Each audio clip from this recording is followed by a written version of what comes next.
Welcome to the Rage Hard podcast, where we talk about how to get in touch with your emotions, connect to the universe with psychedelics, and charge really shiny crystals in the light of the full moon.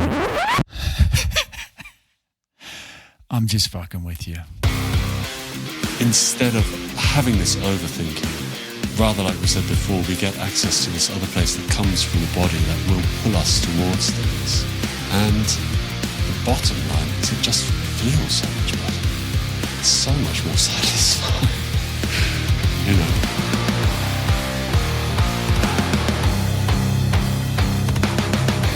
All right, you beast. Welcome to the Rage Hard podcast, where I talk to all kinds of interesting people, including therapists, ayahuasca shamans, and maestros, and occasionally my pet cats, Storm and Zeus, about all things nervous system healing, psychedelics, and how to unleash that beast inside you.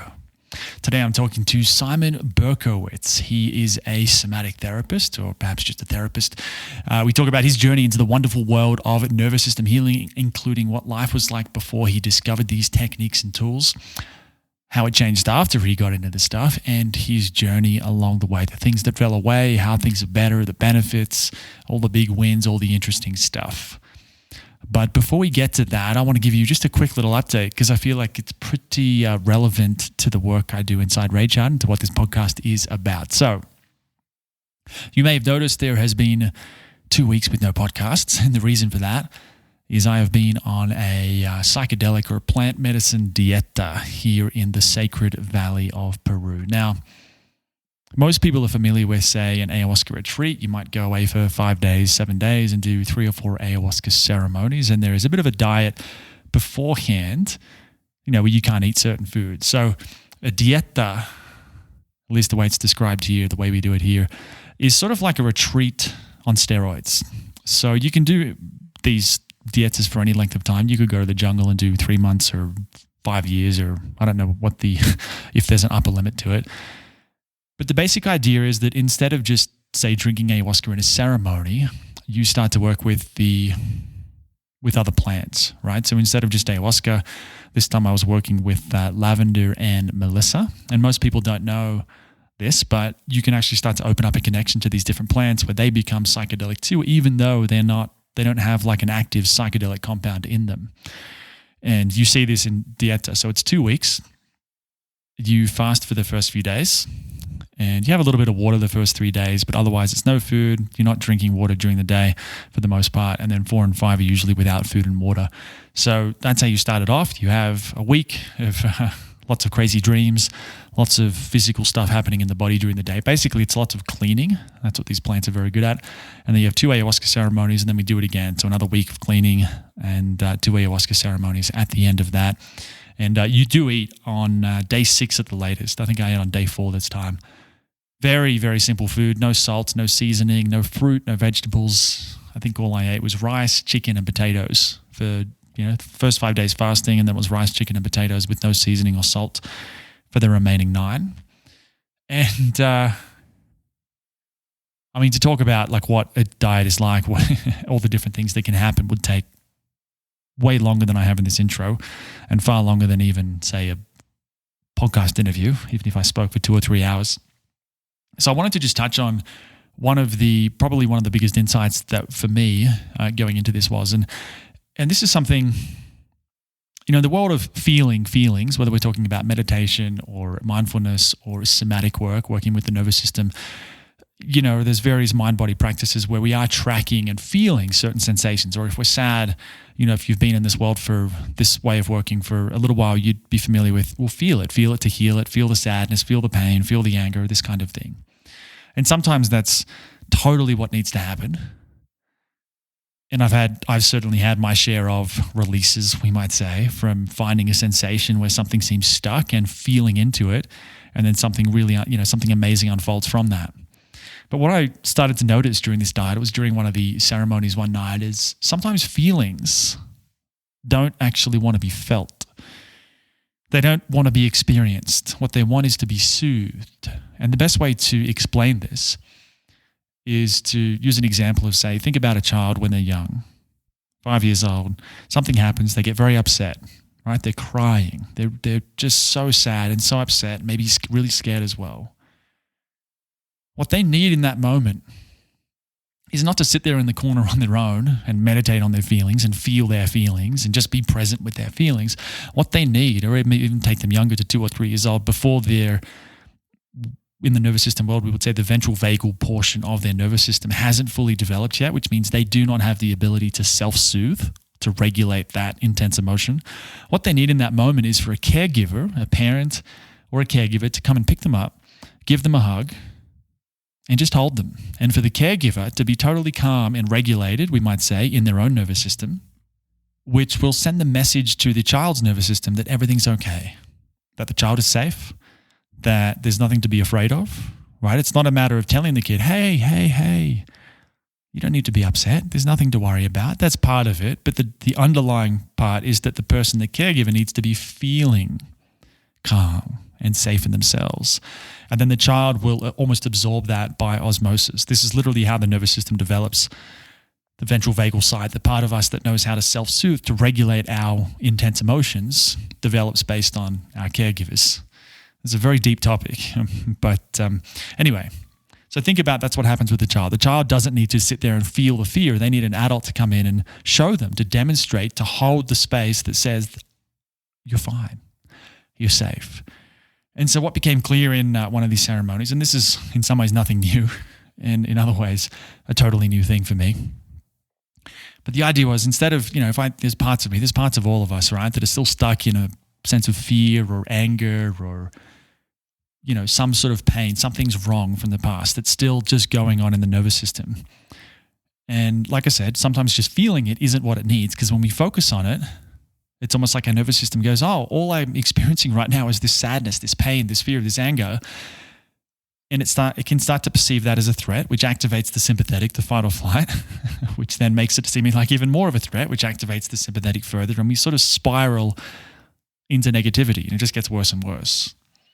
So what I could see in one of these ceremonies was, because I tried that. I've tried that extensively with a certain feeling that keeps arising in me, we might say. And what worked so much better, infinitely better than just feeling it, was actually stepping back and settling into what I would call parasympathetic rest and digest. All right, the portion of the ventral vagal, we could say, in the nervous system world, the portion of my nervous system that is responsible for feeling safe, rested, recovered, sleeping really nicely. And I noticed that the more I felt into that space, the more I got grounded into that, the part of me that was afraid, that was unsettled, that was feeling uncomfortable, the more it could actually start to co-regulate, to sync up with my larger sense, deeper sense of being safe. Does that make sense? So it's like this fear or this doubt, this negativity that was passing through me. It didn't need me to focus on it or try and get rid of it or feel it or control it or do anything to it in any way whatsoever. Even just being aware of it was too much. What it needed was for me to hold this space of safety and relaxation. And then just like the child with the adult caregiver, it's like there's two parts of me. There's this child part and the adult part. And this child part that's still stuck in the past, that's still scared, when I'm in that adult part feeling really safe and calm and relaxed, this child part can then start to go, oh, adult John's like totally fine right now. He's totally relaxed. That's really cool. I'm going to go just hang out with him for a while. And as this part comes and hangs out with, this part of me, the scared part, the negative part, comes and hangs out with the relaxed, at ease, feeling really safe part of me, the scared part can start to sync up, to co-regulate is the highly complicated technical term, to co-regulate. It's like when you put two nervous systems together, they start to sync up. Whoever has the stronger frame wins. It's from a book a long time ago. But so if I can hold that frame of everything's fine, everything's safe, everything's good, this scared part can start to arise into consciousness, to start to sidle up to this calm part, and then it dissolves. It's the most magical thing. And like I said, this was there was so much that came up in this diet. The 2 weeks with these lavender and melissa and unni, as they call ayahuasca in the Shipibo tradition. Subtle subtle shift in perspective, a subtle change in approach, but it really shifted things. And I just wanted to share that because it's so relevant to what I'm trying to do with the Rage Heart podcast and what I'm doing inside Rage Heart in the Daily Growl, the daily newsletter, as well as the Rage Heart Academy. So depending on where you're at in your own journey, you might be able to take this and use this as it is. But if you'd like to learn more about how to work in this way with your nervous system, the best place to start, other than this podcast, is to go to rageheart.co. That's like Braveheart, but rageheart.co, or just type Rageheart into Google and find rageheart.co. Go to the homepage. There's a little box there. Put your email address in. Hit the give it to me, baby button. There's a red button that says that. It doesn't make that sound, sadly, when you click on it. But put your email address in, click that button, confirm your email address, and from that day forward, you will get some really interesting emails about how to integrate and apply some of these ideas into your own life. Okay? All right. That's enough of that. Let's get into the interview with Simon Berkowitz. All right. It's John Wood here, the founder of Rage Heart. I am here with the good friend Simon Berkowitz, which I hope I said that right. I think I said that surname right. Said that just right. And I met Simon. It was about 8 weeks ago now. We're doing a course with a lady named Irene Lyon together, and we were paired up as buddies for a self-care project. And so we got to know each other through that. And it is a course that relates to working with the nervous system and getting into the body and out of the head and how to feel and all that stuff. So I thought Simon would be a really good guy to get on the show to talk about how all of this stuff has helped him just be a better version of himself. I don't know if you know Simon, but the part of the podcast, or the name of it that I'm running with at the moment, is the company's called Rage Heart. The podcast is, I'm going to go with Unleash the Beast, playing on this idea that as we become more embodied and connected to ourselves, we, become more beastly, more of ourselves, more confident, stronger, better boundaries. It doesn't mean working all the time or anything. It's going to be unique to every person. But that's kind of the idea behind the whole thing at the moment. So welcome to the show. Thank you. Thanks so much for having me. And I actually really like that name because, in a way, what we're trying to do, as far as I understand it, is get in touch with the animal side of ourselves, not because we have to necessarily attack or do anything like that, but because we have these natural processes that we can actually work with, which make life a lot easier. So yeah. I really love that name. It really is about that beast. It's funny, like this whole work has been about, people talk about spirituality and it's like going up into the universe or something, but some of the most profound moments of my life have been doing this work that we're talking about, and it's so animalistic. It's growling and starting to embody, and it's very animalistic, and there's something very healing and healthy and beautiful about that. Yeah. I mean, I guess we like to think of ourselves as so evolved and so civilized, but the actual nervous system, the stuff which we're operating from, has been around for so long, and it's actually designed for a different environment than we're in. It's designed for being out in nature and doing that sort of stuff. I mean, not that we can't work with it in cities and with technology and all that sort of thing, but if we don't know about it, then I think it can work against us. That's why I really like what you're looking to do with this process.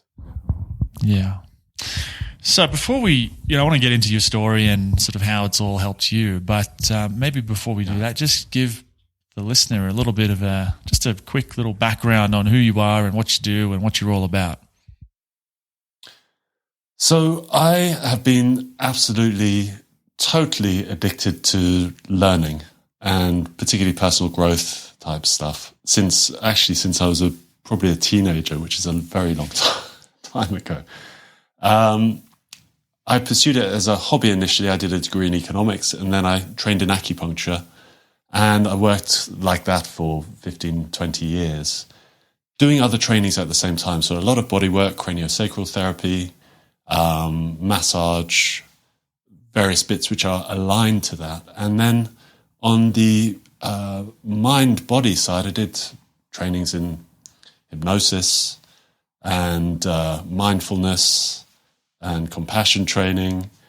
And then I actually did 7 years one-on-one working with dreams, with dream work.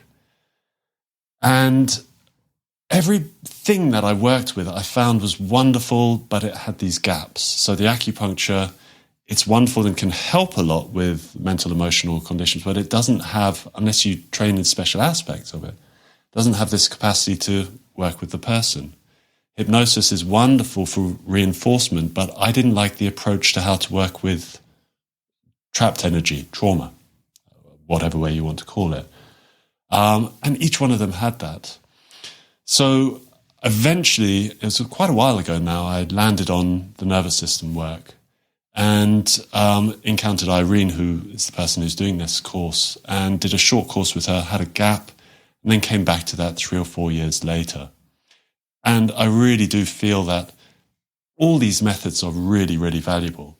And this nervous system work, for me, it's kind of like the key that unlocks the door to make all these things work much better. So it doesn't matter what you're doing, if you're doing therapy, if you're doing hypnosis, if you're having a massage, if you understand how to work with the nervous system, you're going to up your game a lot and improve your results a lot.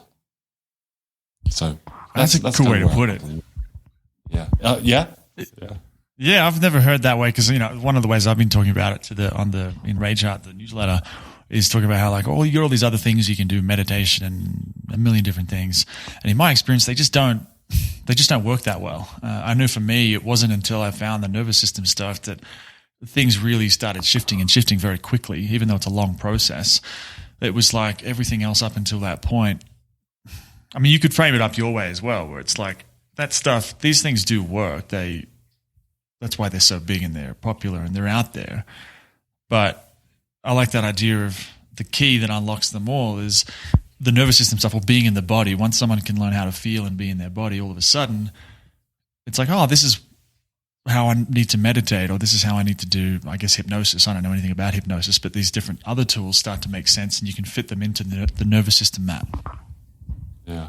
Well, I'm curious. Why do you think the other things for you, why do you think they didn't work until you got to the nervous system stuff? What was it that was making it less effective? It's a good question. I mean, it's not that they didn't work at all. Like I'd meditated for years, almost a decade before finding the nervous system stuff. And, it had probably made me calmer in some respects, but I think after I found the nervous system stuff, I think it actually made me more disconnected from my emotions. Because if I was feeling, say, anger with someone, I remember my partner at the time, we'd have a fight and I'd feel angry, but I wouldn't know that I was feeling angry. I would just take a breath and I'd think I'm feeling through it, but really I'm just shutting it down. And so I guess without understanding, I guess, how the nervous system worked, it was very easy to misuse or abuse these different tools. They became part of my way of coping rather than a way of healing. And I just, same with journaling, gratitude lists. Like I see even gratitude lists, like it's a classic self-help thing that people talk about, but I think the idea is someone feels bad, but instead of learning how to work with that discomfort and releasing it, they just distract themselves and think about something else, such as, at least I have a house, at least I have food. And it's like that's going to help maybe in an acute short-term situation, but it's not really dealing with the problem. So I guess for me, it's like it felt like nothing up until that point, nothing was really getting to the root cause. I was always dealing with different symptoms until I found the nervous system stuff. Yeah. That makes a lot of sense to me. Yeah. Yeah, but like what? Yeah. No, go on. Go ahead. I was going to say, just like with your metaphor with the key unlocking the door to all the other things. Like I don't meditate anymore because I feel like the somatic stuff for me is just taken the place of it. But if I want to say meditate or sit down and do some chanting or use some of these different strategies, now it's done through the lens of being here in my body, which then makes it work a lot better. And it's much less likely for it to become a coping mechanism. Or for me, it's harder for me to abuse the technique, you could say. Yeah, I mean, certainly my experience with meditation, I did loads at various points in my life as well. And quite a lot of other methods is I would not actually be in touch with how I was feeling and attending to that. And rather, like you said, when you had the angry moment and you were pausing and thinking you were feeling through it, I would actually be using it like a coping mechanism, like a kind of salve, which is fine. we have to at times do things like that. There's no other alternative at certain times. And if we're able to be in touch in the moment, that seems to give the opportunity for something to actually process through rather than just be tolerated. Tolerated until it subsides enough that we can deal with whatever's going on, and that feels very, very different to me. Yeah, it's kind of, you said salve, I think I've thought about, it's a painkiller. I'm in pain and I don't even necessarily realize that I'm actually in pain. I just feel uncomfortable. And I know that meditation or applying some technique is going to make it feel better. And I don't realize that I'm not really dealing with the root thing. It's like I've got a headache and I'm just taking a painkiller and it fixes the headache. But whatever's causing the headache is still there. And I think that's where the nervous system thing, even just the theory of understanding that stuff happens to us in our life, it produces stress or energy, which is meant to drive a response, and then it gets stuck. And unless that gets released, it's just going to keep on happening. So whatever technique we use, if it's about releasing that energy, it's probably going to have a really positive long-term effect. But if it's not, if it's just helping us avoid feeling that thing as it's coming up, it's probably going to stay there. And it's a bit like using the wrong remedy in a way, in some respects. And I just thinking of an earlier conversation today with somebody who's having a lot of difficulty with breathing stuff, and their solution was to go and lie under a tree at a certain point and try and be still, because they're feeling very they've been feeling very agitated and overwhelmed. And they're trying to go and be still. And actually all that's doing is allowing them to feel just how unstill they are, which is kind of creating this vicious circle of, oh my word, I'm feeling so terrible, I'm feeling and it's getting worse and worse. And in our conversation, I offered a possibility which they could actually find a way to express that, not in necessarily the huge cathartic sense, but what about walking? Just walk. And as I suggested that, they recognized that when they did that, which they did do at certain times, they felt much better. But if I've got an idea that I've got to meet this challenge with a particular fixed thing, then it just risks being wrong. And that's one of the things about the nervous system work, is it really does, for me anyway, offer the possibility that we meet the needs of the moment. If I've got too much trapped stress, maybe I need to find a way to release it. If it's shut me down, then maybe being with myself, maybe a little bit of mobilizing in somewhere, a little bit of moving will actually help it. But it's finding what works for me in different situations and that moment. That's really what it offers. Yeah. That brings up with meditation, the advice, if you're angry or anything, is just to simply feel it, to sit there perfectly still, back straight, head up, breathe through your belly maybe, and just feel whatever's there. That's the general approach with meditation. Whereas what you're talking about is an expression that sometimes what we're feeling doesn't just want to be witnessed in a detached kind of, I'm just sitting here feeling it perfectly still. Sometimes it needs to be moved into action, which might be, like you said, it might be walking, it might be screaming, it might be crying, it might be a million different things. And this is why it's tricky, because it's like there's no formula for it. There's no formula for how to relate to any of this stuff. It's really learning to, like you said, meet the needs of to feel the impulse and meet the needs of the impulse, meet the needs of the moment. Because there's just so much weird stuff, and it comes out in the strangest ways. But I never got that from anything. And for me, I think the field of somatics, it doesn't have to be the stuff we've done. There's a lot of different modalities in the somatic field.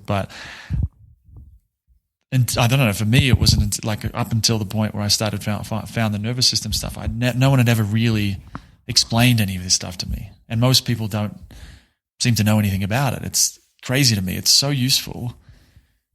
But very few people are even aware that this is you can work on something like this. Yeah. What I like a lot about it as well is that, there is you can learn the education piece. right? You can learn about, like, for example, polyvagal theory is one big part of this stuff, which is a way of understanding how we respond to threat, how our nervous system responds to threat and how that gets trapped. So we can actually do that learning and understand that stuff. And it doesn't have to be a big deal to do that. And we can then actually see it in ourselves very easily and in other people. And one of the huge benefits for me has been being able to identify in myself what state I'm in and what state somebody else is in. And that means I can meet other people better. I can actually respond to their needs much better. I can look after myself much better. It's just such a simple way of improving my quality of life. It's that basic for me. Well, tell me about that. Like, what's really, well, actually, let's go back. And how was life before you found this? You were doing, you'd said you'd done hypnosis, you'd done a range of different things. What was going on in, like, day to day for you that made you continue to search for something? Like, was there a problem or a set of problems that you were trying to solve? I think the biggest challenges for me is dealing with the internal stresses, really. So although I've been working all this time, I did have and have had and do actually have, which maybe I'll talk about in a bit, some external stresses as well. But I think the main thing for me is that I was searching for a way to actually manage what was going on in my internal world, getting frustrated, triggered, feeling not so clear on direction or confidence across these whole areas. And I realized it took me quite a while to get to the point of realizing that I had a kind of social anxiety, not diagnosed, but a real fear of moving into the world. And I hadn't realized that was what I was really trying to solve. I mean, in some ways I had, because I'd done some performance stuff. So I did a stand-up comedy course and then went on to do a few gigs, and I did a lot of experiments in that sort of area. So I don't want to say that the nervous system stuff is the only thing which changed things, because it didn't. But what it has done is it's enabled me to handle my reactions much better, much, much better, to know my own state and be clear on my own state. So it's a bit like I'm inside my own skin. And then in my relationships, work relationships, friends, groups, whatever it is, partner, whatever it is, I feel like I'm better able to show up more fully as the person I really want to be. So honoring myself. And also, I do feel like I'm better showing up as a friend or, the other person in the relationship, And that's all to do with having this sense of who I am in an embodied way. And it really is this embodiment, which is the piece which has shifted things, I think. When you say embodiment, like, I kind of know what that means because I've been doing this stuff too, but I think I was chatting to my sister about this, and I think part of the challenge with getting people interested in this way of working is if someone's been in their head their whole life or for 20 years, when you start talking about being in your body, get out of your head and into your body, being embodied, I think some people can be like, what the hell is that? Like, that does not mean anything to me at all, because I have no frame of reference for that. And I think if you told me this kind of stuff 5 years ago, I'd be like, yeah, whatever. Like it just sounds a bit woo-woo or hippie, or like it just doesn't sound like it's a very like a powerful thing. And then getting into it, I was like, oh my God, this is insane. This is so strong and so powerful. Like, it's incredible. So how do you convey that? How would you explain embodiment to someone who's never felt what it's like to be embodied before? That's a good question. I mean, I think it depends a bit on what sort of conversation it is. If it's just for an informational thing, I would probably look to thinking about how we actually can't really experience anything without having it mediated by the body, whether we think that's true or not. If I hurt my hand, it's my brain, my whatever nervous system that's actually experiencing that, making sense of it. So even if we're completely cerebral, and I have to say my journey goes from being, I was once described as a brain without a body, which is not a great thing to hear. So, that is what we can actually think, but it's very rare that you can't squeeze somebody's hand. I'm not saying do this, but you can't squeeze somebody's hand and they'll say, no, I can't feel that, unless they've got something very clear going on. We are in our body, and if you have a thought or a feeling, let's stick with a thought. If you have a thought about something you like, your body will respond. And you know that because you feel good thinking about certain things and you feel bad thinking about other things. So we are embodied all the time, whether we think we are or not. What changes, though, is our awareness, in my view anyway, our awareness of our experience. And it's a skill that can be trained. Slowly is better in my view, but it is a skill that can be trained. So that's kind of what I would approach it from an informational perspective. Also from that informational perspective, there's a lot of research. There's a lot of research which is looking at this aspect. This is not woo-woo. You said that before. This really, really is not. There's loads and loads of research that's been done. So, you can rely on that. If you want science, you can go and find it. There's a lot. Then I think if I'm working with somebody, I really love something a practitioner called Babette, a writer and practitioner called Babette Rothschild said, which is when she's working with somebody, the frame or the kind of question that she's holding for the person is, what do you want to make? What do you want to make? And I think there's something really lovely about that, because whatever my experience is, I have a desire to do something. However bad it is, I have a desire to move towards something, to make something happen. And for me, where I've come out at is that actually we have this inbuilt desire to create. It's a creative impulse. We all have it in some way, even if it gets covered up. And what we're trying to do in this work, in Irene's work, it's following your impulse and your internal barometer. What we're trying to do is to actually get to know that better and find ways to express it. And when we ask somebody what they want to make, that is actually what we're helping a person get to. And in that context, we don't have to explain quite so much. We can explain as we go along, if you sort of mean. What embodiment means we can introduce possibilities. Because if, like I was, a brain without a body, if a person's having that experience, it doesn't feel good to be necessarily told you have to feel things. What's lovely is to be offered, here's a way you can expand your world. Would you like to try it out? And always, for me, the safest thing is to ally it to that kind of, what do you want to make? What is it that you actually want to do? And that can be that big vision, or it could be, okay, so how do you want to make your tea? How do you want to make your dinner? How do you want to make this conversation? Interesting. I haven't even heard that. I haven't heard that way of approaching embodiment before. What do you want to make? So what you're saying, just to make sure that I've understood correctly, is that if I ask myself or ask someone else, what do you want to make? Instead of, especially if it's not coming from the mind, they're not sitting there logically trying to figure it out. It's just an impulse of like, oh, I feel like some food. I want to make some food, or I want to make a business, or I want to make a really great relationship. It starts to tune people. This is what you mean, right? It's tuning people into something that is maybe beyond the mind, like these ideas of what we want to create, where that comes from is not a logical thought progression usually.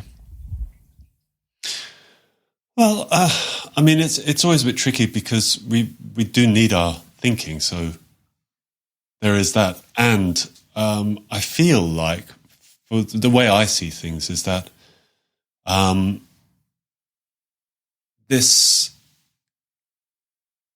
the desire to explore is something which is observable from the word go, before we have the kind of minds that we actually start to move through the world with, exploring where's that sound, or what can we touch, and all this sort of thing. So there are these inbuilt movements that we want to explore and find out about the world, right? So at that very basic level, it's physiological that we have it. It's beyond thinking because we don't have language at that point, right? So we can't articulate it for ourselves in the way we can as we get older.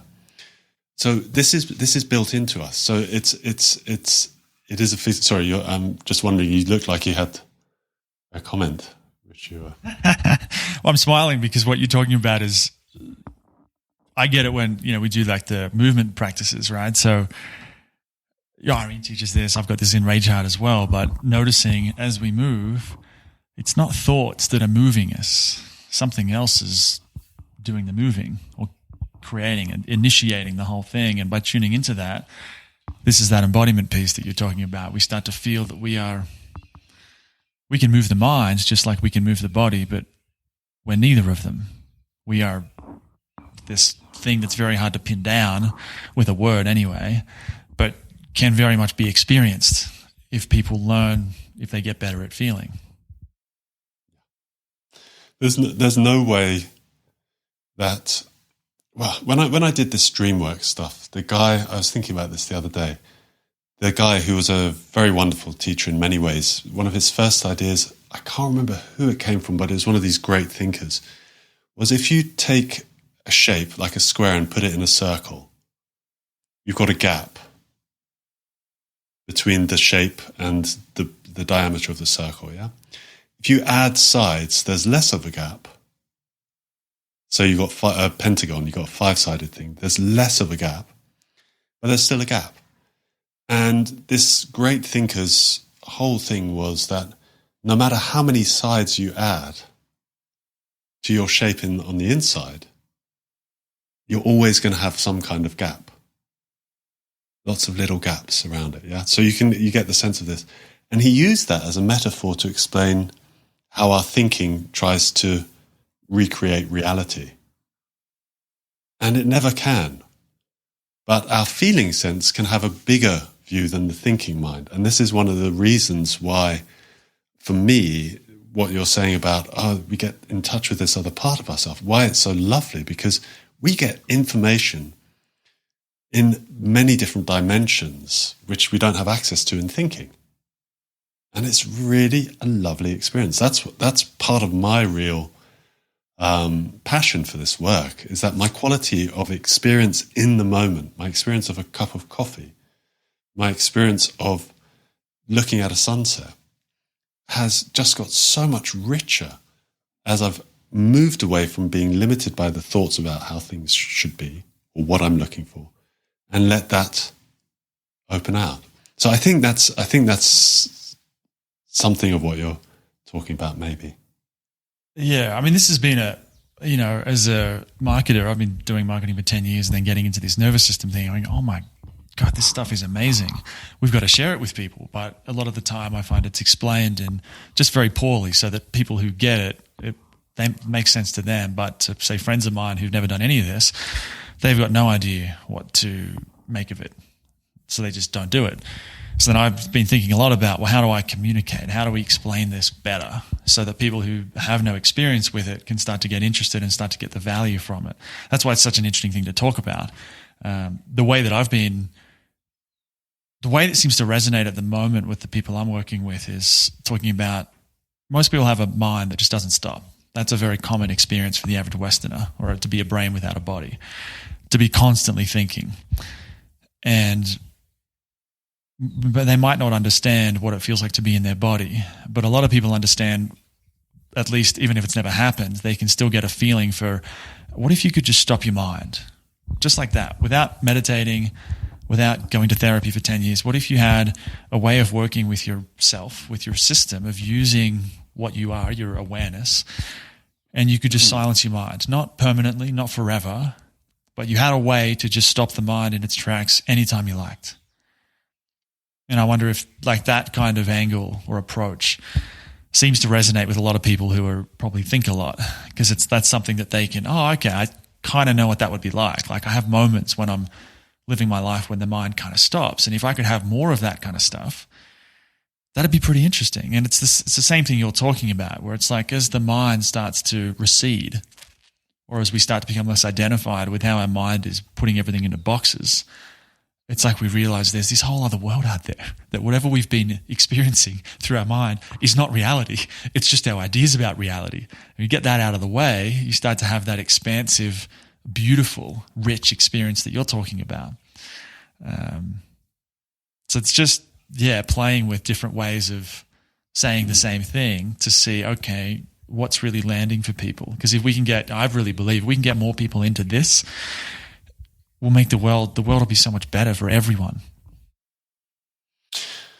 Yeah, I absolutely agree with you on that. I don't feel that I can stop my mind at will. So I'm curious about that. I know what you're talking about in some respects, but I know for myself, if I'm caught up in a difficult state, say somebody cuts me up in traffic, it's the one thing which I don't seem to have got very good headway with is when somebody just cuts across me. and, and I have a reaction. In that moment, I'm not able to, until I catch it, and even then, I'm not necessarily able to stop it. So what I do 100% am able to do is to manage those moments much better and to have more of the sorts of moments that you're talking about. I'm wondering, do you have a particular way in for yourself that allows you to do that?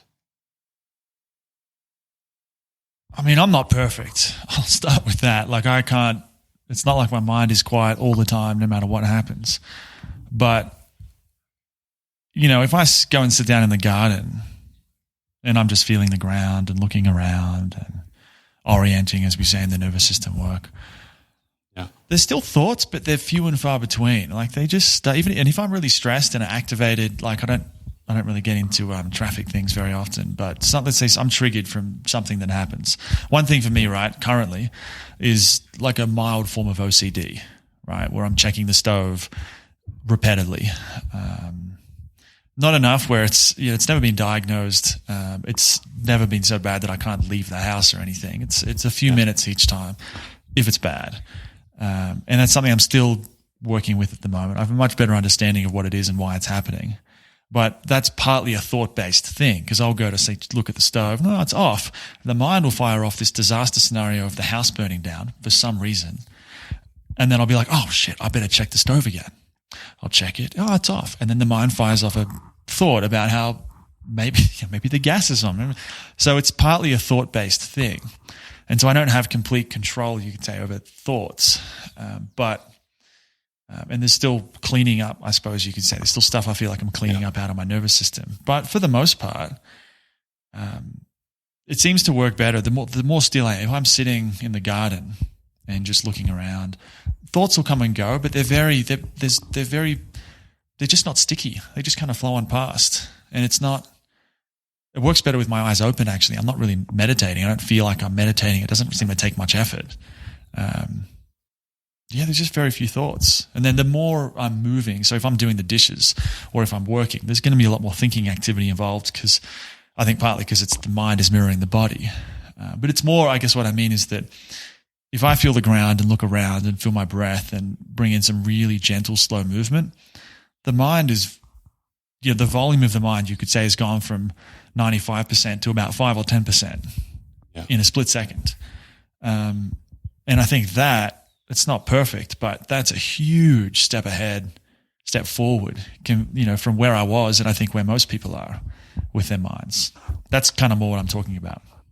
Yeah, I mean, that for me, and what I love about that is that it allows this room for growth and for finding out new ways of being, which take us beyond what we thought was possible. And to move from 95% to 5% is huge. For somebody to move from 95% to 80%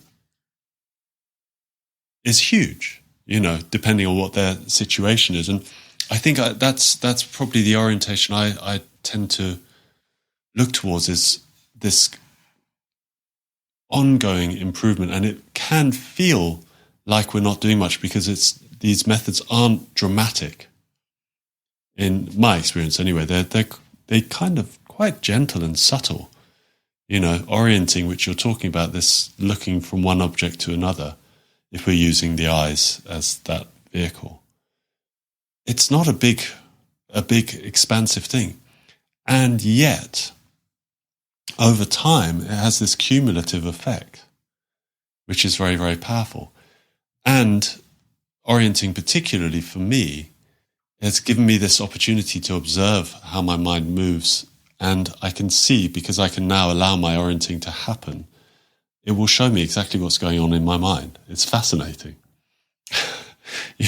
and opens up this space where something else is available, which is along the lines of what you're describing. So yeah, that does work very well for me, the way you've just described it. I think that really makes a lot of sense. And that, for me, was like, I'd meditated for a long time before doing this, and I couldn't do that. Like, if I was living my life, I couldn't just get out of my head like that, like in a very quick fashion. If I sat down to meditate, maybe I could get into a pretty chill state after 40 minutes or something. But to just do it in 30 seconds, sitting down and be like, there's still a settling into it that, depending on what I've been doing that day, the mind takes time for it to come down. But the speed at which this stuff seems to work, at least for me, has been so much quicker than all this other stuff that, I could journal, I can do all kinds of things, and I was still stuck in my head. I didn't realize it at the time. That's what's funny. It's almost like only after I realized what it felt like to be embodied, or to be aware that I was embodied, only then did I realize just how much I was thinking. At the time, I'm like, I'm not thinking. This is life. This is who I am,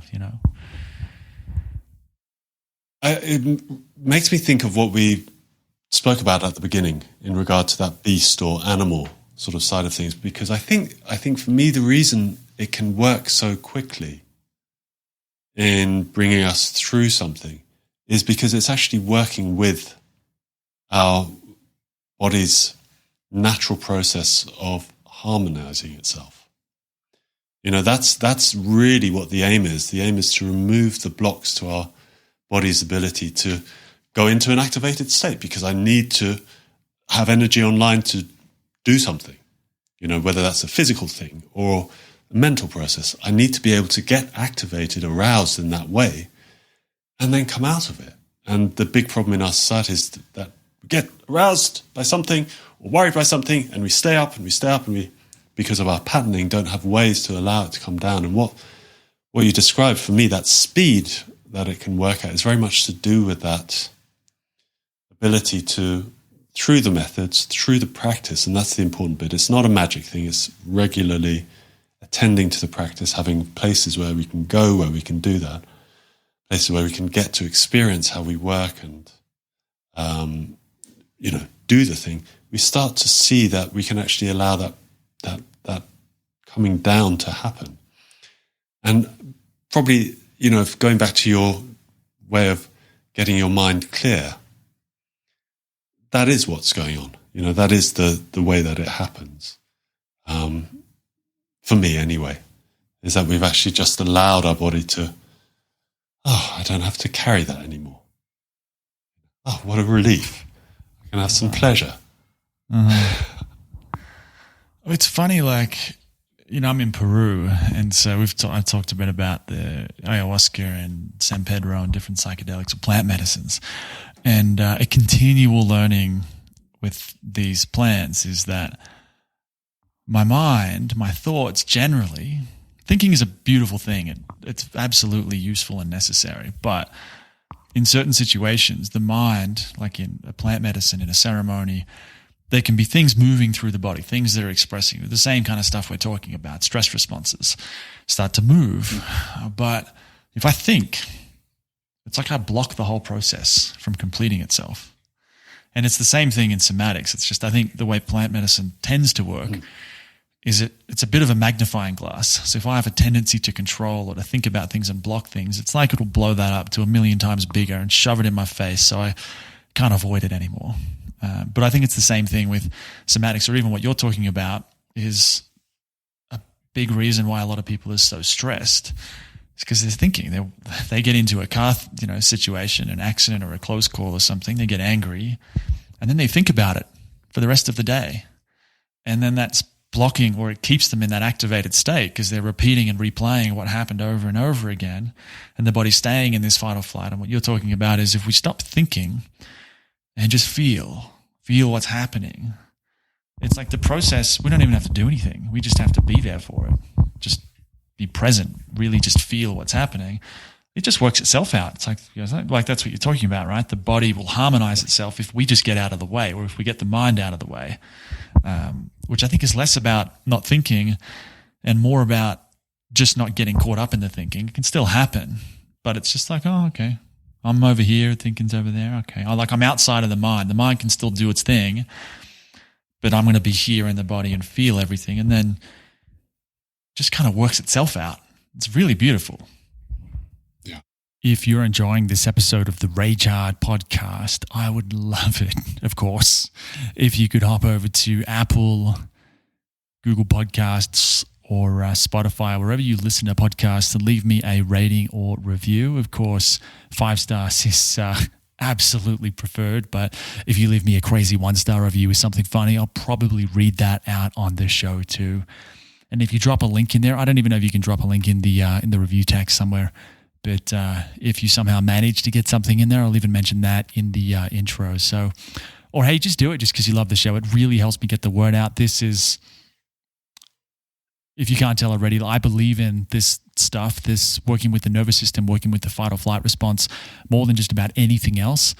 And psychedelics, and I'm doing everything I can to get the word out about this because very few people know about this way of working yet. So if you'd like to help me do that, and you're enjoying the show and you'd like to spread the word about Rage Hard, about this way of working with the nervous system and psychedelics and all that good stuff, then please definitely leave me a review if you can.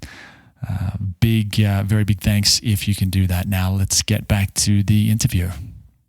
For me, part of it is getting to know how that working out process works for me. And, there are some kind of signature ways that it works for me. So if I get triggered by irritation or frustration, I will notice that my forearms, and this is just me, I mean, there are reasons why our arms might get tense if we're activated sympathetically with that mobilizing energy. But for me, I really notice that my arms go rigid and there's force in my hands. So if I'm sitting somewhere and I start to notice that my arms have gone like that, I actually now am able to take that as a signal. Oh, something's happening. Something's got me. And I don't have to make it into anything else. It's just like you say, it's the feeling of it to the extent that I'm able to on that day that actually allows something to move. And it's been a very, very freeing experience for me. I think I'd like to talk a little bit actually, because I think it's relevant here probably, about the experience. I'd mentioned this before we came on, I think. The experience with my partner, who's been very seriously ill over the last 5 years. And I don't want to talk about her situation. I think more in terms of my own way of dealing with it, because the nature of her illness has been that there's uncertainty as to how far she will, if she will recover, and how far she will recover. And that uncertainty is there all the time, even though she's been doing better. It's there the whole time. And in a way, that's rather similar to a lot of the ways that we have to deal with stress in the world. I'm very fortunate. I'm in London, which is fairly safe, touch wood. Economically, my situation is okay. There's and at the same time, there are a lot of things going on in the world which are potentially very frightening. So if we're carrying that worry, it's kind of similar to having this situation with my partner, with this uncertainty regarding her health. One of the things that this somatic work has enabled me to do has actually been to enable me to start to have time of recuperation in the midst of a situation which is not solved. Right? There's no way I can solve her health, just like we can't solve the world situation. And I can find ways to actually find oases and places of peace where I can recuperate and rest and strengthen and grow and all of these things. And because it is so based in the body and so based in helping my nervous system, not solving the problem, not thinking it through, because it's so based in the body, it's actually enabled me to do that in spite of this situation. And I feel like that is such a gift for me, has been such a gift for me. And it enables me to deal with the ongoing stress in a completely different way. You asked at the beginning, how has it changed things for you? It has enabled me to show up in so much of a better way for her and be more effective in my life and my work. It's really dramatic.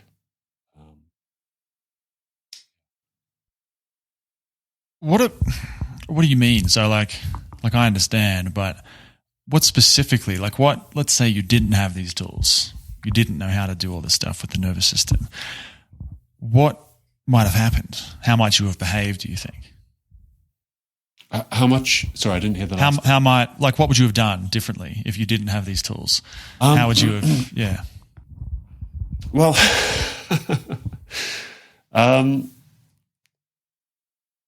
could have diverted into other activities. I might have left, for example. Those are some gross things. Pardon? Just gave up on the relationship, you mean? Just gave up, just gone. The result has been that we're closer than ever, and I'm seeing this amazing person become even more amazing, and our relationship has become very, very lovely. That's been the way it's worked out. But I think the main things were extreme fatigue, and when being with somebody who has spent a lot of their time and is very ill, there's a lot of adapting that has to go on, and a lot of planning and working and thinking and organizing and emotional it's hard seeing somebody you care about in pain. Whether that's physical or emotional, it's very, very hard work. So it's to do with my being able to retain a good quality of life for myself. I think that's the main thing that I've been able to do. And all the ways that can go out the window. Racing thoughts, feelings of despair, hopelessness, trappedness, all of those sorts of things which can come up. Does that give you a sense of it? Yeah, and then also I'm trying to get specific. So because often when people are really stressed, and they don't have a healthy way to regulate, it's a resource, they'll go to unhealthy things, whether it's alcohol or cigarettes, or there's certain things that people go to, right? So if you didn't have this stuff, I guess you would have gone to, you probably have your set of, we all have them, unhealthy things that we'll do when we don't have a healthy way to soothe and relax, right? Yeah. I mean, it could be any one of a number of things. I mean, a lot of these things have not been active, but in the past I used to drink. So I might have ended up doing that. I think the main, I would end up watching way too much stuff late into the night, eating a lot, that sort of thing. And so that you haven't done that is what you're saying, because you know how to soothe your system by being in the body and that kind of thing. You don't. I think, you spoke earlier about coping mechanisms, and if we don't have anything else, a coping mechanism is really, really important. It's not about getting rid of those things, because we need them, because we are using them to do something. So if I think back to my times earlier in my life when I was drinking quite a bit, or doing other things which were less healthy, they were helping me cope in some way. They were sort of like helping me stabilize myself. And there's this other thing that you can do in somatic work when we approach it in a healthy way, is a way to actually develop a resource which is different to a coping mechanism, because rather, like you said, right, a lot earlier, they help us actually be with and process what's going on. So, there are ongoing stresses now, still. And the amount of time it takes me to notice that I'm stressed, accept it, work with it, find a solution, a best solution, not a perfect one, and actually notice that my body's got tense, so I do something about that. Notice that I've got too much energy, so I've got to get it out some way, so I do something about that. So there's this constant movement of looking after. And this somatic work enables me to have the awareness and the tools to actually look after it rather than try and squash it down, rather than just manage to cope with it. And I do want to say as well, there are times in life where we do just have to cope with it. If I'm looking after a friend's kid and I stub my toe, I need to, and they're tiny and they're going to get frightened if I start screaming. I need to just go, and keep it to myself so that yes, I've just stubbed my toe, explain it in a good way and then deal with it later. We need coping mechanisms. It's not about not using them at all, in my view. But these resources you can get with somatic work, they're a whole different level for me. And it's interesting, I know you're not saying never drink, never smoke, never do whatever it is that you want to do. It's like you still do it. It just changes the relationship. It's like I don't need to do any of that stuff to feel good. Like I already feel good. And then sometimes I might do it. I find with alcohol, I rarely drink. I think I got drunk a few weeks ago for the first time in 5 or 6 years. It was all right, but I don't think I'll do it again for a while. So, because you start to feel how all of these things affect you. But one thing I just want to highlight, because I think some people might hear, that sounds great. You can chill out a bit more. You can relax. What's the big deal about that?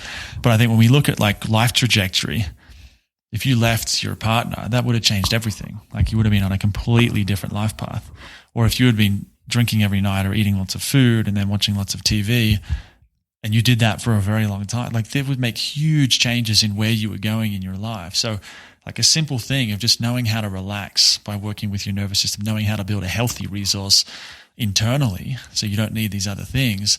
It's very simple and almost trivial in the moment. But when you stack that up over years and even decades of time, it makes a massive difference in where someone ends up in their life, whether they're happy or depressed or healthy and fit or overweight and, that kind of a thing. I couldn't agree more. And if you combine that with that idea of what is it that you actually want to make in your life, and you return to that over and over again so that you're actually creating from that place of what you really want, and you put that alongside not acting out of these automatic coping mechanisms as well, then it really does change your life trajectory at the same time as improving the quality of life now. That's the thing for me. And there's one other aspect which I feel very strongly about, which occurred to me as you were talking, which is I don't feel scared of my challenges, internal challenges anymore.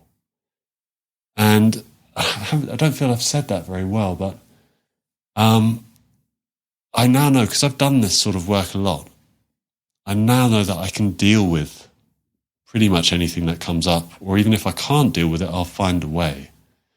And that's on a deeper level relaxed me a huge amount.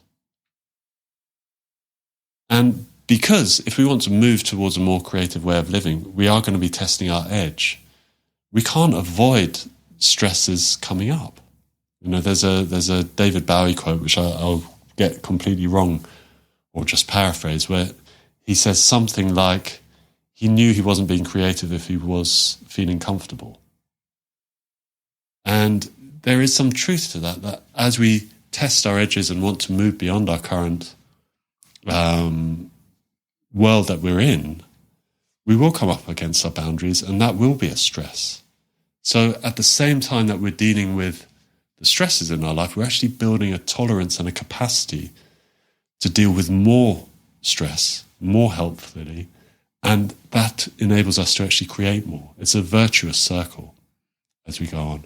And I find that very, very exciting, and it's a really wonderful thing to see with people that I work with, that as they deal with get better at these tools that you're working with, that I'm working with, that actually they can create more, feel more empowered to create more. It's a really wonderful thing to see. Yeah, it's like what comes up for me when I think about that is I've chatted with my sister about this a lot as well. She's into this work too, all the nervous system stuff. And we talk about how it's like all we're ever dealing with. We think we're dealing with the world. We think we're reacting to the world. And it's almost like we're only ever really dealing with ourselves, our own reactions to everything else. If we can figure out how to work with our own reactions, our own fear, our anger, the different emotional responses we have to everything, our entire response to everything, and we can come to terms with that and make peace with that, it's almost like it creates a sort of a fearlessness, not in the sense that there is no fear, but a fearlessness in the sense that it doesn't matter what life throws at me, because I know that I'll be able to handle it. Even if I get overwhelmed temporarily, I know that I've got this one way or another. I'll figure it out. I can come back to myself. I know I have the tools. And then that's what you're talking about. Then what that creates is a sense of safety, or a sense of I'm okay, I'm comfortable, even if I'm uncomfortable, which then means now I can start to do things that in the past I never would have even considered, because if it went wrong or if it went right, I wouldn't be able to deal with the stress that came with it.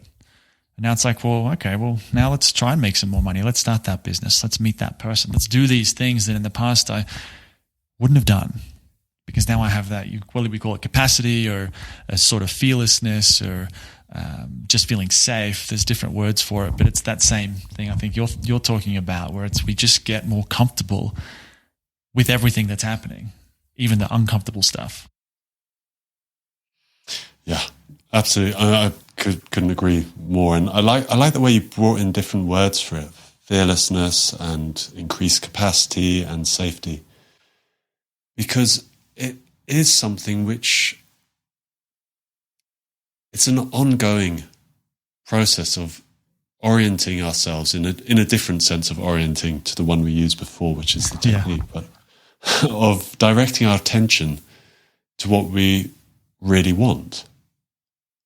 And in order to do that in a way, to start making what we want in a way that isn't in this kind of pushing through kind of, it's almost a self-abuse that happens, this idea that you just got to push through whatever and make it happen. Of course we have to do that sometimes, but it's actually much more enjoyable to create from a place where we're sort of following bits of our flow as they unfold. It's so much more pleasurable.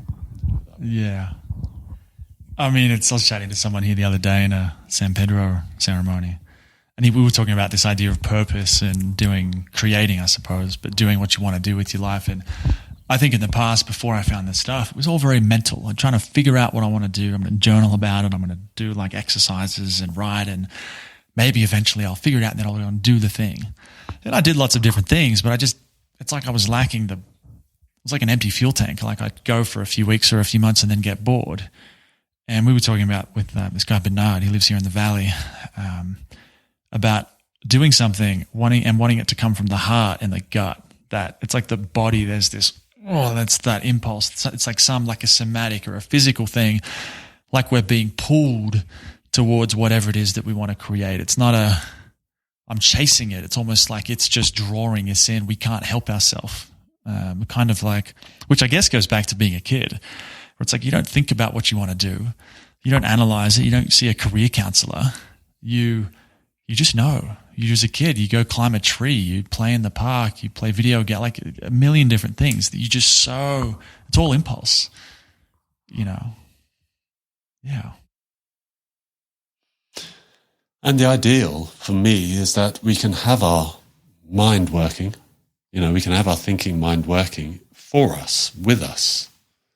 And what I've noticed for myself, I don't know if you've had the same thing, but I don't have to think so long and so hard to get to a solution these days. I can't solve everything, obviously, all the time, but it's like my thinking has become clearer and my problem solving has become better. So I guess really what I'm trying to say is, like, instead of having this overthinking, rather, like we said before, we get access to this other place that comes from the body that will pull us towards things. And the bottom line is, it just feels so much better. So much more satisfying. It seems like the simplest way to improve quality of life, having done the work that I've done, because everything becomes more enjoyable because so much more is coming from this place. Yeah, the word that I like is alignment, where it's like, the mind, like you said, the mind, it's not when I'm saying like be a kid or it's like being a kid. Kids also, part of what limits kids is they don't have a higher brain that can think. That's why they do stupid things and get into trouble. So it's like bringing everything into balance, the mind, the head, the heart, and the gut, bring it all into alignment. So we're doing what is both wise, so maybe like from an intellectual thinking point of view, it makes sense, but also what feels, what we genuinely want to do in the heart and the gut as well, bringing all those things together. And that feeling of alignment, because I feel like that right now with Rage Heart, where it's like, I love this stuff, like the somatic, the nervous system stuff, plant medicine too. And the fact that, it's what I'm doing anyway, day to day. I'm doing it, not doing plant medicine every day, but like using these tools on this path of growth already. It's what I'm doing 7 days a week. It just becomes part of a lifestyle or a way of living. And then the fact of being able to then do that with other people and share it with other people, it's like, oh, now it's like it's all the same thing. There's like the difference between work and play.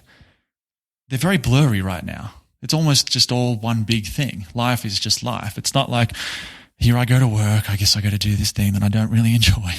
And then here's my playtime. It's all the same thing. And it's amazing. It takes time. It's taken me a lot of time to get to that point. But I think that's one of the benefits, maybe the more longer term benefits for people who get into this. If they really work it, this stuff starts to unfold. People start to figure out it's like their purpose or what they're here to do, what they really want to do. And then they have the safety or the capacity on board to actually feel like they can do it. Yeah, I couldn't agree more. That's what I've seen with people that I've worked with, other friends and colleagues who've done this stuff. And I suppose, again, going back to what was said earlier, it's not about this instead of other things. Like for you, it has become very central. For me, it's very important alongside the other things I use.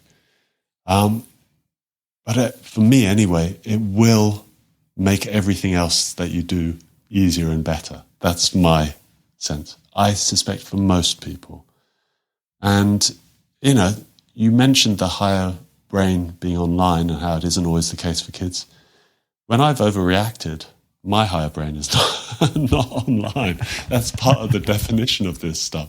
I may feel like I'm absolutely right in that intense moment of irritation that I feel towards something else or somebody else, or when I've shut down, I may feel like I'm the most terrible person in the world. What's happened is that I've dropped into a part of my nervous system which switches off my higher brain. Now, the reason it's there is a reason that I've done that. And part of the joy of this work is that we get to recognize these things and then move through them more quickly and then understand more about ourselves, which has this knock-on effect of being more connecting to other people, more insight about other people. But this point that, our physiology has just said, no, your brain's going offline now. To be able to recognize that and not try and solve a problem from that place, if you want one thing which is going to save you wasted time and energy, be it at your work or your relationships or whatever, it's that. Mm. This is what you said before. I wanted to touch on it too. Like, the further we go into fight or flight, the more activated or sympathetic we get in our nervous system, preparing to defend or attack or something like that, the more we go instinctual. So we lose access to that, prefrontal cortex that can think and reason and see biases and things like that. And so the more triggered we are, the more that goes offline, is what you're saying. And then what's really cool, though, is as we do this work, because a lot of people are already just permanently in an activated state because of what they've been through and not having these tools. And you were talking before about, as you've done this, it's like the system starts to come out of fight or flight over time, slowly or gently. And as that happens, that prefrontal cortex, that part of our brain that's intelligent, that can think and reason, becomes more active, and not in like the mind chattering away, blah, blah kind of thing, but like a problem solving, clarity, understanding things better. That's what you were talking about before, that as you've done this, even your thinking is clearer. It's not just about being in your body. Your ability to think and solve problems and create is also much clearer too. Yeah. Yeah. And as you do more of it, the shift becomes quite quick. The shift into that place becomes faster. And I think one of the lovely things about this kind of work and healing in general is the possibility of this idea that the brain can create new pathways. So we can actually build almost like a muscle of being in that place of our prefrontal cortex that you're talking about with more ease. Over time, we can make it more and more of our habitual place, which is a wonderful thing. You know, I'm somebody who was in freeze for most of my life. I didn't know I was. Just kind of shut down for a lot of my life. To actually have come out of that and to be able to see, it's a bit like waking up from a sleep. You know, if we look at the big picture of it, colors are brighter. You know, life is more and more varied and interesting. And it's wonderful to realize that if I'm in that shutdown state like I was, it's just because of, I don't know, my past or diet or something like that. It doesn't actually mean anything about who I am. Because working with the nervous system stuff, it's kind of neutral. Everybody has a nervous system. Everybody has some things which have got stuck in it. And if we work at that level and learn how to manage it and release them, they just don't have to be such a big deal anymore. And we get access to this other place. And I think actually, as I spoke about that, it's one of the things I really love about it is that the nervous system work. It's not personal in that way that, you know, my background, this happened, that happened. Yes, things did happen. They were real. And the impact that they've had on me is something that I can work with at the nervous system level and soften and allow to move with the sorts of methods that you're talking about and that I use. I like it. I reckon that's a good note to end on, this idea that it's not good, not bad, it's completely neutral. We all have stuff, and it's okay. So if people want to learn more about you and connect with you maybe, where is the best place for them to do that? You can send me an email at simon@simonberkowitz.com, and that's Simon, SIMON, BERKOWITZ.com. And yeah, get in touch. Only in person? No, I work with people one-on-one online as well as in person. Okay. So if people wanted to work with you, they could send you an email and learn a bit more about it. Oh, yeah. Yeah, absolutely. I can tell you a bit more about how I work. Yeah, cool. Fantastic. Right. Awesome. Simon, thank you for coming to the show, mate. Yeah, thanks for having me, John. And really lovely to be here and lovely to share a bit of how wonderful this work can be. Oh, absolutely, yeah.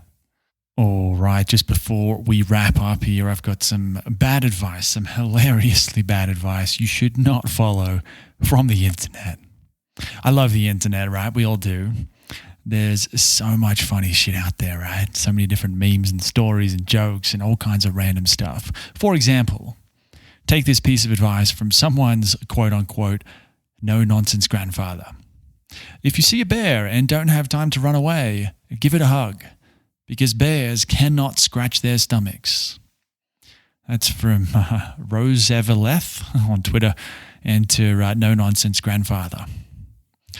I don't think I'm going to test that one out. If you end up trying it out, I would not recommend it. Let me know how that goes.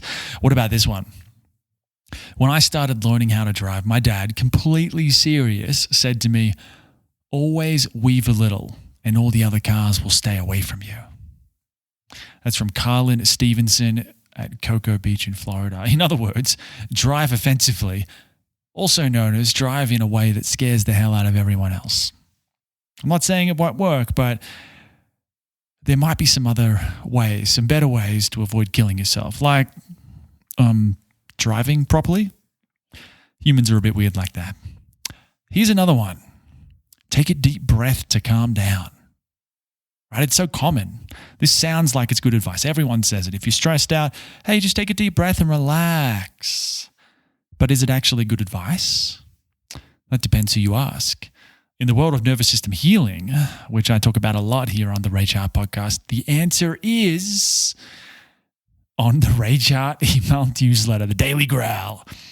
This is just an email that I've read out from the Daily Growl, the daily email newsletter for Rage Heart. So I think it's number 1, 2, 3, 4, 5, 6, 7, 8. It's email 8 when you sign up. So if you sign up today, you'll get it in the next 2 weeks. You can find out why taking a deep breath to calm down is bad advice, depending on the context and situation. And it's all comes back to the science of the nervous system. So if you want to get that answer, go to rageheart.co. It's like Braveheart, but rageheart.co. And right there on the homepage, there is a little box. Put your email address in, hit the red button that says, give it to me, baby. Hit that button and confirm your email address, and then you'll be on the Daily Growl. You'll get an email every single day, and one of those emails will be the email I just read out with the answer to why it depends. Why it depends, the whole take a deep breath thing, and what situations it would be advisable not to take a deep breath, okay? You can also probably just type in Rage Heart into Google. I think I'm number 1 at this point. So yeah, that's rageheart.co, like Braveheart, but rageheart.co.